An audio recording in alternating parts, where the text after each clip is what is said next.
Absentee ballots are flying off the presses and into people's homes in record numbers. Hillsborough County will send out possibly 4 times more ballots than just 10 years ago. I think that in today's world, people are busy and they, may not be able to take time off from work to be at the polls on Election Day. Florida's rules for absentee voting were loosened in 2000 after the close and chaotic presidential race of that year. Since then, every county in the Bay Area has seen dramatic increases in those voting by mail. And as political science professor Susan McManus observes, candidates and their campaigns also love absentee voting. Because it does lock in voters early and lets you spend the last days of a campaign micro-targeting those who haven't yet voted.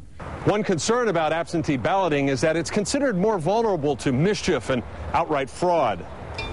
It is possible to have a ballot sent to a person who no longer lives at their address and may not even be alive. But more often, the problem is human error. In 2008, the Hillsborough Elections Office under Buddy Johnson misplaced 846 absentee ballots. They were found in an office more than a week after the election.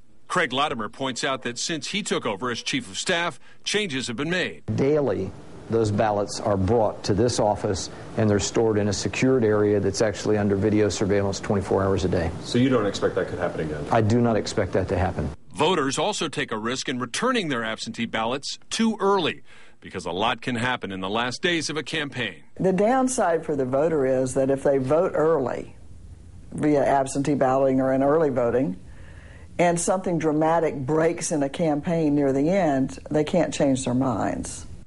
Another unintended consequence of voting by mail you may not appreciate. Because people are voting early, campaigns have to start their advertising early, so an already long campaign season gets even longer.